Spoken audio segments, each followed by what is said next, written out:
एक शहर में छठी कक्षा में पढ़ने वाला एक छोटा लड़का रहता था, जिसका नाम दीपक था। दीपक एक बहुत ही सीधा साधा और भोला लड़का था।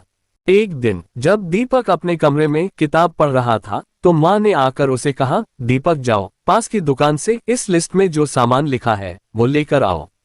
दीपक तुरंत उठा और माँ के हाथ से पर्ची लेकर सामान लाने चला गया। जब वह सामान लेकर वापस आ रहा था तो उसने देखा कि उसी के स्कूल में 10वीं कक्षा में पढ़ने वाले दो बच्चे सनी और टोनी सड़क के किनारे खड़े हैं। दीपक उन्हें अनदेखा करके उनसे बचकर तेज तेज चलने लगा, क्योंकि वे दोनों बहुत ही खराब बच्चे थे। ना तो पढ़ाई में उनका मन लगता था और ना ही वे खेलकूद में आगे थे। बस सारा दिन स्कूल में मस्ती करते और स्कूल के बाद यूं ही मटर गश्ती करते थे। मगर उन दोनों की नजर दीपक पर पड़ ही गई। वे दोनों भागकर उसके पास आए और उसको रोक लिया। फिर सनी ने उसे बातों में लगाया और टोनी ने चुपके से कुछ सामान नीचे गिरा दिया। फिर गिरे सामान की ओर इशारा करते हुए सनी ने कहा, अरे दीपक देखो, शायद ये तुम्हारा कुछ सामान गिर गया है। तुम्हारी थैली में से गिर गया होगा लगता है।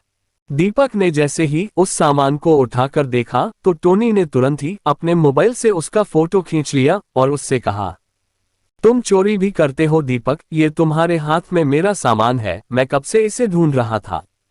दीपक बहुत डर गया और रोने लगा। नहीं नहीं, मैंने कोई चोरी नहीं की है, चोरी तो तुमने ही की है और हमारे पास इसका सबूत भी है। फिर उन्होंने दीपक को अपने मोबाइल से खींची हुई फोटो दिखाई जिसमें उसके हाथ में उन दोनों का सामान था। फिर टोनी ने दीपक से कहा, अब तुम्हारी यह फोटो हम पूरे स्कूल में दिखाएंगे और प्रिंसिपल सर को भी बताएंगे कि तुम चोरी करते हो और हमने तुम्हें रंगे हाथों पकड़ा है। हाँ, फिर तो तुम्हें स्कूल से निकाल दिया जाएगा। सनी ने भी उसे डराते हुए कहा, नहीं नहीं भैया, ऐसा मत करना, मुझे घर में बहुत डांट पड़ेगी और मैंने कोई चोरी नहीं की है, ये तो आप भी जानते हो। दीपक ने घबराकर कहा, तो फिर जो हम तुमसे कहे तुम्हें वो करना ही होगा, नहीं तो हम ये फोटो सबको दिखा देंगे। फिलहाल आज के लिए तुम ये बिस्किट और चिप्स के पैकेट हमें दे दो, टोनी ने कहा।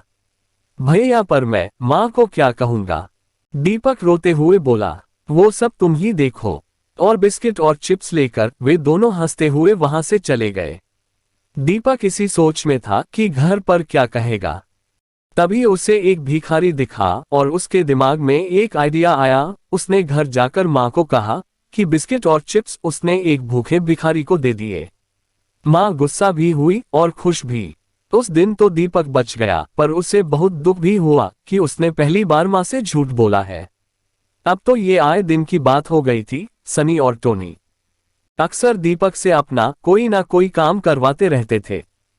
दीपक बहुत परेशान रहने लगा था, क्योंकि इस चक्कर में उसने एक दो बार मम्मी के पास से कुछ पैसे भी चुराए थे, जो उसे बिल्कुल भी अच्छा नहीं लगा था। उसकी माँ को समझ में तो आ रहा था कि उनका बेटा परेशान है, पर लाख पूछने पर भी दीपक उन्हें कुछ ना बताकर टाल देता था।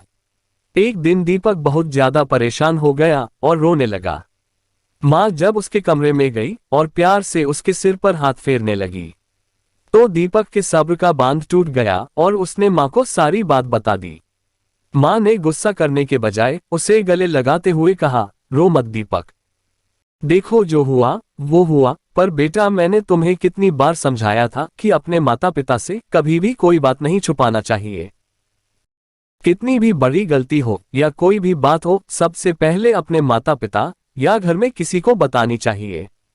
वे हमें हमारी गलती पर डांटेंगे और सजा भी देंगे, पर बेटा वे ही हमें इससे बाहर भी न निकालेंगे। तुमने ये कैसे सोच लिया कि हम भी तुम्हें चोर समझेंगे? हम पहले पूरी बात समझते फिर ही कोई फैसला लेते। और एक बात, तुम्हें अब अपने आप को बहुत मजबूत बनाना होगा। देखो तुम्हारी कमजोरी का उन दोनों ने कैसा फायदा उठाया। बेटा तुमने तो ये भी नहीं सोचा कि सिर्फ मोबाइल में फोटो होने से ये कैसे सिद्ध हो जाएगा कि तुम चोर हो। और सनी और टोनी का रिकॉर्ड देखकर तो कोई भी उन दोनों की बातों पर विश्वास नहीं करेगा। खैर, मैं कल ही तुम्हारे साथ स्कूल चलूंगी और तुम्हारे प्रिंसिपल सर को सारी बात बताऊंगी। अब तुम चिंता मत करो, हमें तुम पर पूरा विश्वास है। माँ की बात सुनकर दीपक का सारा डर, सारी चिंता दूर हो गई।